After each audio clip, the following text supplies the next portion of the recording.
You got your paragraphs, put your name on the top, hand them in to me. I'm just going to make sure. A couple of things. Number one, when I read them, looking to see that you did a good job of modeling the both the sentence structure and the point that the author was making with whatever it is you chose to talk about. Number two, did you punctuate it correctly? As we kind of become deeper and more well-versed AP Langers, I hope to someday have you be able to go through this paragraph and come up with this. So just listen to how I would attack this. Sentence number one, the term vegetarian tends to be synonymous with tree hugger in many people's minds. So they're stating a stereotype that you know from later in the article they are going to disprove. So introducing the idea of a stereotype. They see, okay, let's talk about the stereotype. Vegetarianism as a cult that brainwashes its followers into eliminating an essential part of their daily diets for their abstract goal of animal welfare. And hopefully you caught that the tone of that was sarcastic. You know, so if you did like the best job of doing this, you would have introduced a stereotype and then sarcastically described what the stereotype people believe. However, okay, so the term, few vegetarians choose their lifestyle just to follow the crowd. Here, what's interesting is that that sentence is a direct refutation of the sentence prior. It's not just, hey, here's a stereotype and here's something positive about vegetarians.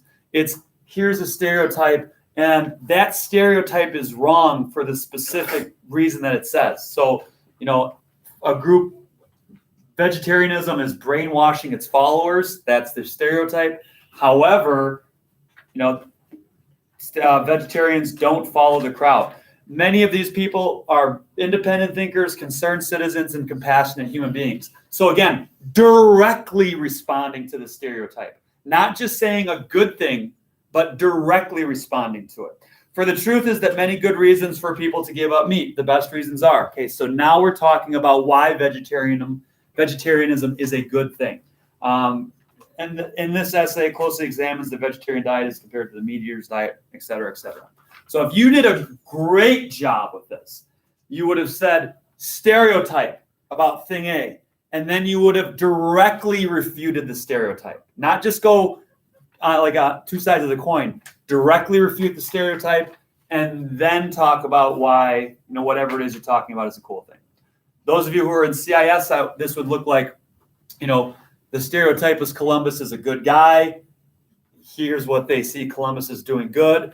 Then you'd have to directly pivot to why Columbus was actually not a good guy, why those things are wrong, and then go from there. Did anybody do that? Can you share your first few sentences, Eve? Columbus is believed to be a successful hero that discovered the Americas. They see Columbus as the man who took 3 ships to sail to India to discover new things. However, he was not the man people believed him to be. And then the next sentence. On the contrary, he was thought as a man to help people in the New World. But the truth is he is actually a man who enslaved and killed many Native American people. So did Eve do it? Why did you say yes, Ms. Buthy? She talked about the one side and she turned it around and talked about her own. She directly refuted the notion that he was a good man by bringing up the whole slavery thing. Okay, so many people believe he's a good man, directly attack that point. He is a bad man, and here's why. All right, so if you want to make any last edits over the course of the next minute or so, or if you want to just read it and make sure that your punctuation is in shipshape, as far as intro phrase commas go, as far as coordinating conjunction commas go, as far as list commas go, those would be the 3 that I could ding you for.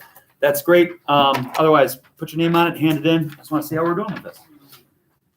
I'm going to take out some note-taking material. We'll start continuing on with our they say and I. Just put your name on it.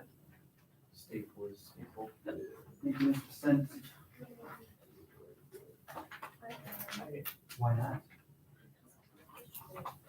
Cool. Did you go to those last week? Yeah. Okay.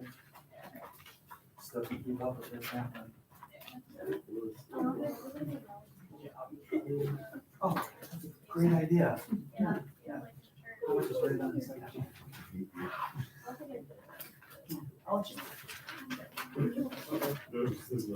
Is it punctuated correctly?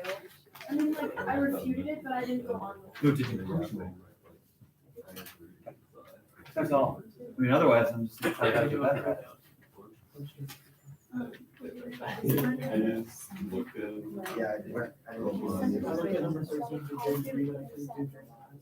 No, that's actually not. We haven't even learned about that. Like, yeah, Liv, keep it in there. Just keep it in there.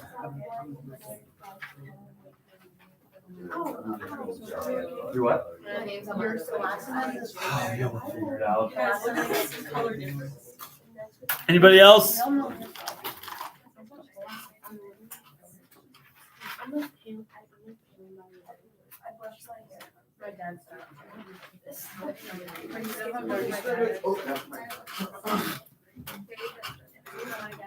We can all just go with initials. I'll figure it. I don't think there's any other ZLs floating around. Alrighty. They say, I say. Yesterday we introduced you to this idea of the whole they say, I say business. Today we're going to go more in depth with how to explore they say and the importance of they say. Do we want to go here or do we want to go here? All the way. All the way down? Yeah, Okay. All right. I approve.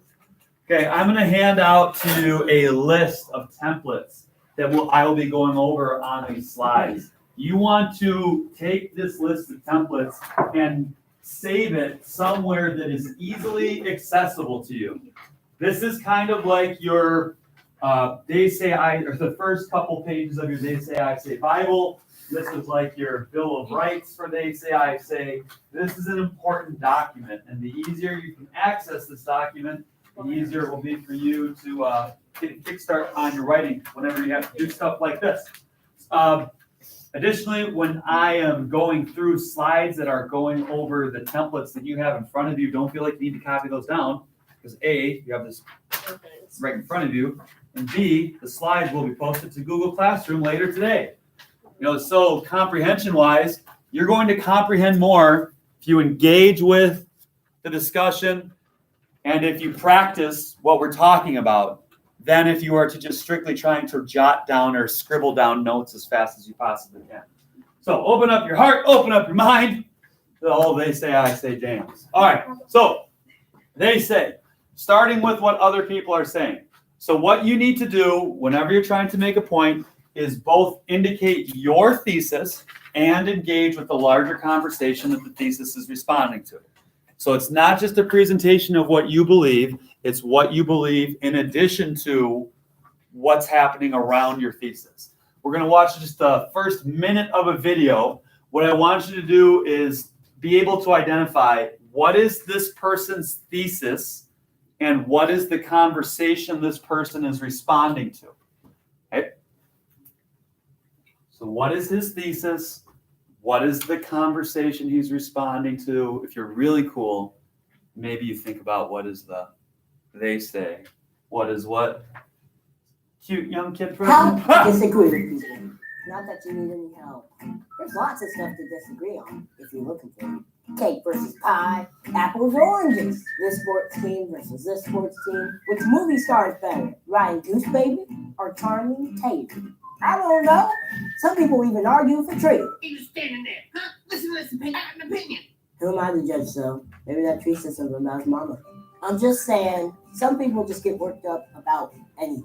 Even One Direction, they're not all going the same direction anymore. Bye-bye, Zayn. Everyone loves you. You broke everyone's heart. Bye-bye.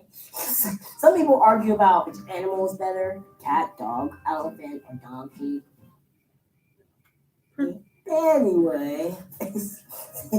Okay. You're not always going to agree. Even with the most agreeable person in the world. Just saying. So look, in a world with so many things to disagree on, we gotta learn how to disagree without making everybody feel terrible.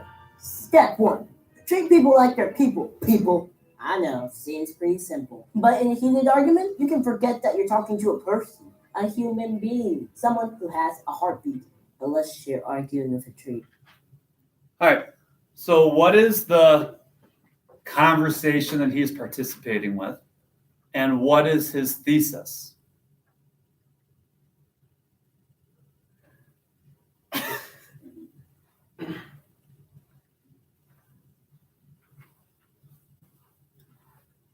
For me, it's easier to identify the thesis first. But we're all our own people. Ms. Risto? Is it that everybody has different opinions? And that We need to, we need to be better at being okay with people's opinions. Listening. We need to learn how to. we need to learn how to disagree. If we're just going to, we're all kind of like floating around there. He said we need to learn how to disagree. That's his thesis. People need to learn how to disagree. What is the conversation that he starts by engaging with? The different types. Things that people disagree on. Yeah, people disagree with stuff. So the larger conversation is that people are disagreeing with a bunch of stuff, which he then leads into his thesis of, okay, so if people are disagreeing all the time, we need to learn how to disagree. Does that make sense? Okay, so larger conversation and then go towards your thesis. That first minute almost functioned as like the introduction to a paper, the first paragraph. All right, so it's important to consider the order in which things are said. In order to create audience engagement, a writer needs to explain what he or she is responding to, either before offering that response or at least very early in the discussion. Again, getting back to what we talked about yesterday, it's not okay just to say, I believe this. You need to respond to something. You need to summarize what they say as soon as you can in your text and remind readers of it at strategic points as your text unfolds. So that means that when you start with the they say, and then you include your response, you don't just continue to move on with your response and go from there. You need to constantly be dovetailing back to what the they say is and responding to that over and over again. So the point that you make isn't necessarily a straight line from beginning to end. You're making your point, and then you come back to the they say, and you respond to that. And then you come back to the they say, and you respond to that in intentional moments. So it's crystal clear what your point is and how it's responding to everything else. Rule of thumb, engage with the larger conversation within 1 or 2 paragraphs in a short essay or 3 to 4 pages in a longer one. So just something that you can keep in the back of your mind as you start doing this. What I want you to do now, though, is take 30 seconds, and I want you can work with a partner or a group of 3 if you'd like right now. Just come up with a sentence or 2 that both states your point as a response to something else. So you're summarizing a they say, and then you are responding to they say. It can be about whatever you want. Okay, just have a they say and respond to the they say. We're going to do this orally. You have 30 seconds to talk with the group. One person has to get something, and then we'll go. Ready, set, go. Are we telling you what the they say is? I just want you to tell your group is responsible for delivering a sentence that includes a they say and an I say.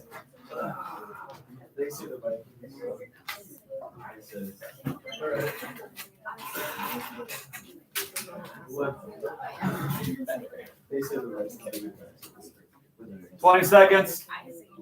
Are you using these templates? You're more than welcome to.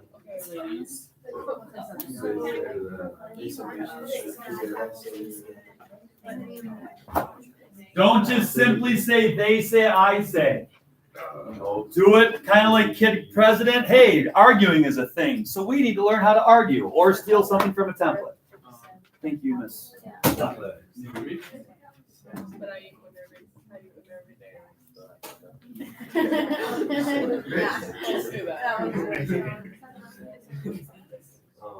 You're getting really nice. Yeah, it's like saying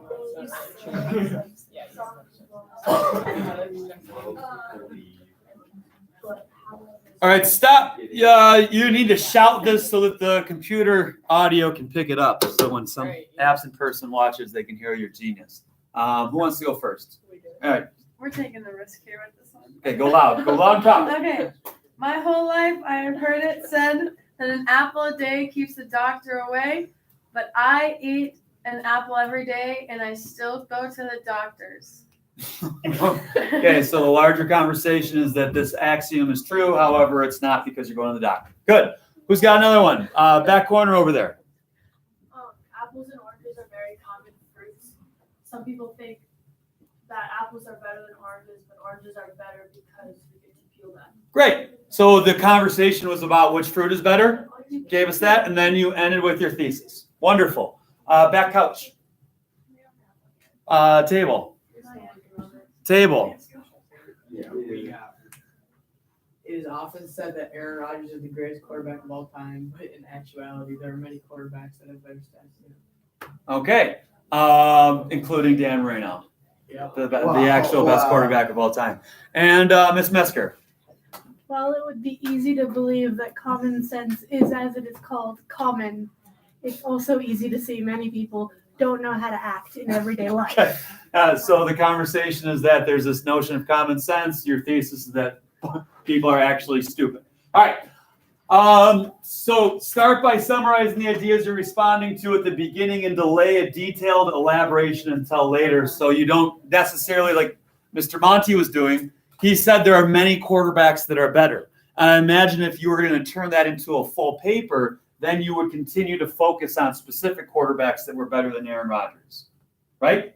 Okay. Or you would be making the point that Aaron Rodgers isn't necessarily that special, using examples from other quarterbacks over time. This last little nugget is important, indicating something about the arguments of others that you are supporting, opposing, amending, complicating, or qualifying. Lets those other arguments do the work of framing and clarifying the issue you're writing about. This is a long way of saying that, again, if you just say, here's what I think, or here is the point I am making, what leg do you have to stand on? It's a point that you're making. So what? Who cares? By putting the point that it's responding to next to it, now all of a sudden your argument is more stable. So the more that you can qualify what you're saying as a response to something else, the stronger your writing becomes, the stronger your argument becomes. And what type of sentence structures lend themselves nicely to responding to arguments? Intro phrases, coordinating conjunctions, complicated lists. Okay, that's why we started with those things. The more you can pepper those throughout your writing, the stronger your writing becomes. Okay, so let's take a gander at this bad boy. I'm going to ask you, what is the they say, what is his thesis, and what is the larger conversation he's engaging with? So what is the they say, what is the thesis, what is the conversation? If we go back to Kid President, okay, the they say is that people don't know how to argue well. He says that people do need to learn how to argue, and the larger conversation that he's participating with is that everyone questions whether or not, or everyone agrees and disagrees with each other. Most people who bother with the matter at all would admit that the English language is in a bad way, but it is generally assumed that we cannot by conscious action do anything about it. Our civilization is decadent, and our language, the argument runs, must inevitably share in the general collapse. But the process is reversible. Modern English, especially written English, is full of bad habits which spread by imitation and which can be avoided if one is willing to take the necessary trouble. What is the they say? What is his thesis? What is the larger conversation? Mr. Lustig. They say that the English language is bad. More specifically, Uh, decadent, and Yeah. civilization is decadent, so our language is decadent. Yeah. Great. What is his thesis?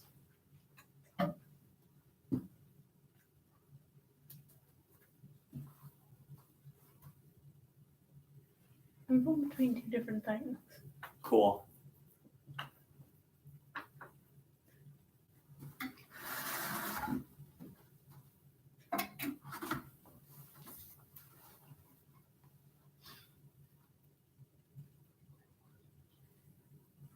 Even if you don't understand it, you can identify the sentence where the thesis appears. What do you got, Eve? Modern English, especially written English, is full of bad habits which spread by imitation, which can be avoided if one is willing to take Bingo. So there's where he's articulating his thesis. Okay, so they say language is in a bad spot because it mirrors the culture that it whatever. He says, hey, yeah, it might be in a bad spot, but if we avoid the necessary trouble, we can help spread the good version of the language. What's the conversation that he's participating with? What about it? How people do it. Make that sentence a little more nuanced. The English language is going to collapse. The conversation is about the strength and sustainability of the English language. Make sense? So the broad conversation is about the strength and stability of the English language. They say language is going in the pit because our society is going in the pit. Orwell says that language spreads by imitation. If we can model good things, then language will continue to, or can come back and thrive. Obviously, not all texts follow this strategy, but most do without being aware of it. Don't feel like you need to provide a detailed list of everything that was ever said about the subject. Just keep the conversation succinct and based on what you're trying to say. What about all the other ways we're supposed to start a paper? So we're kind of like talking about introductions here. No, so when you're starting a paper, you've been trained on hook, right? Start with a quote. Start with a revealing fact. Start with the statistics. You can use any of those things, but still engage with a larger conversation. So instead of just starting with a quote that strikes you as interesting, how can you start with a quote and engage in a larger conversation? Let's say that I'm writing a paper about Columbus and whether he was a good or a bad guy. Right? How can I use a quote to enter the conversation? Or a statistic to enter into the conversation about Columbus?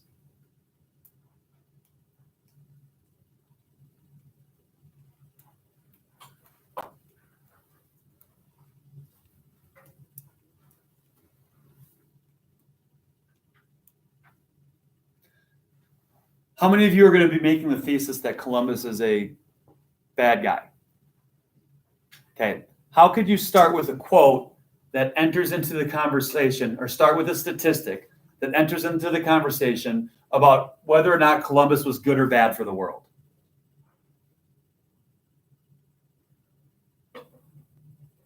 Say that again. So if you know that eventually your thesis is going to be Columbus sucks, okay, that would mean that throughout the introduction, you need to engage in this conversation of whether or not Columbus sucks or doesn't suck, right? Okay, so how can I come up with a quote or come up with a statistic to engage in the conversation of Columbus being a sucky guy or not?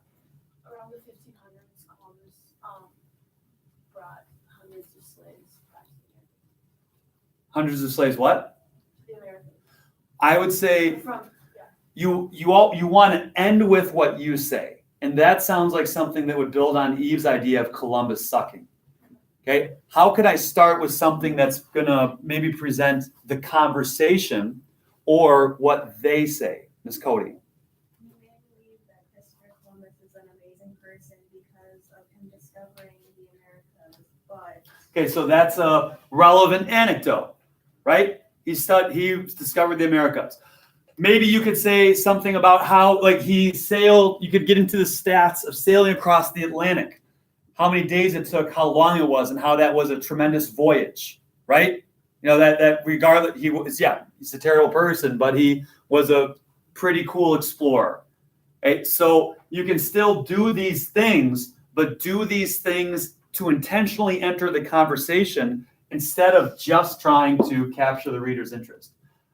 Take a look at this one. I'm a reader, announced the yellow button. How about you? I looked at its bearer, a strapping young guy stalking my town's festival of books. I bet you're a reader, he volunteered. Then, as though we were two geniuses well met. No, I replied, absolutely not. I wanted to yell and fling my Barnes & Noble bag at his feet. Instead, I mumbled something apologetic and melted into a crowd. There's a new piety in the air, the self-congratulation of book lovers. Okay, what's the thesis?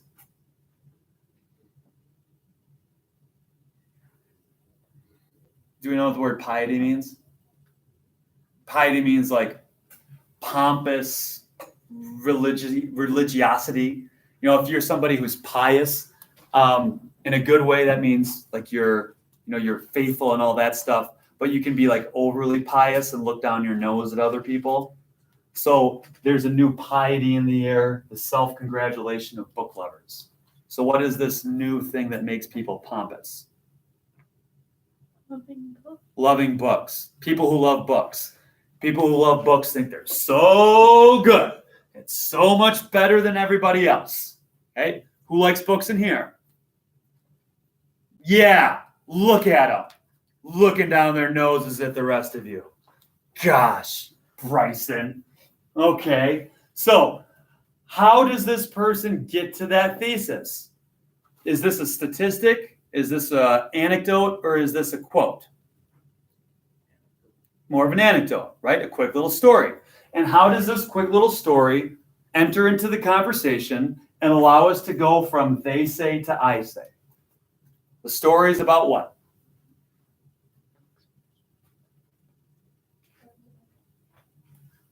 What about Barnes Noble? And I get more towards the content of this conversation.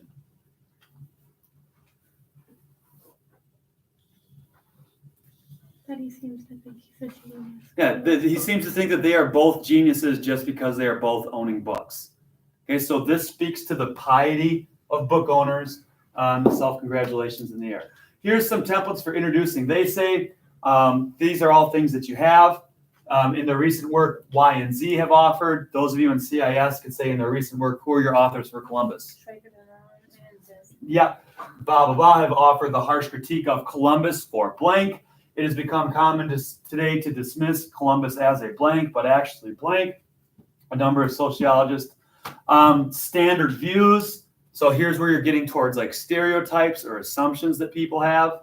The joy of a standard move is that it's a quick and efficient way to challenge widely accepted beliefs. You know, so if you want to think that you're saying something interesting, what is the interesting you're saying about things that people commonly believe? Making something they say, something you say. So this could be like examining a prejudice that you have had. I've always believed that Aaron Rodgers was a good quarterback. When I was a child, I used to think that books were for fools. Although I should know better by now, I can't help but thinking that blank. And then you could go on and challenge this thing that you've always assumed. What time is it? Is that clock right or wrong? Okay. You can summarize a point not directly stated with what they say, but is implied or assumed. It helps to think analytically, to consider or understand assumptions as well as implications. You know, this is starting to get more complicated, but the more complicated you can use, the better it becomes. Although none of them have ever said so directly, my teachers have often given me the impression that blank. One implication of so-and-so's treatment of Columbus is that while they rarely admit as much, blank often takes for granted that blank. This type of stuff here is where you're really sinking your teeth into another author's argument, and that's something that we're going to go over in greater detail later if that's not something that's clicking to you right now. And then the rest of these are all on your sheet.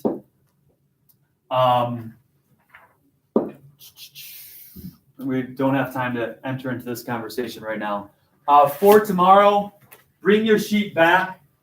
You know, when you come in to class tomorrow, before you enter the door, I'm going to say, give me one of these. So I'm going to say, Eve, give me introducing what they say. And she's just got to make something up to come into class. Gracie, introduce a standard view. Liv, make something they say, something you say. And what I want you to do is just be able to orally read this template and fill in the blanks with something that makes sense. But it's going to be random when we walk in. Yep, it's going to be random while you walk in. So you just need to be familiar enough with this that you can make something up on your way in the door. Practice with each other tonight if you'd like. And then on your way out, there's a short article that you need to read. It's only 2 pages front and back. It is titled, Don't Blame the Eater. You need to have this read by tomorrow. It's quick, it's easy, it's fun. What? We read that. When did you read it? I feel like we read it Great. last year. If you like. AP Lit? Yeah. know what? Oh, yeah, because we were doing they say I say. That's Yeah. What did you read this in last year? Yeah, when Miss Calic was doing they say I say with you? I think we read this. Yeah, I remember this. It's about the Yeah. sports and Well, then we'll be able to get through it quickly then. I is like how people blame people, Yep. or do you blame the classroom? Uh-huh. Oh yeah, I remember now. Yep, so just brush up on it. Sure will take one for the last time when I didn't have the article. That was a very confusing thing.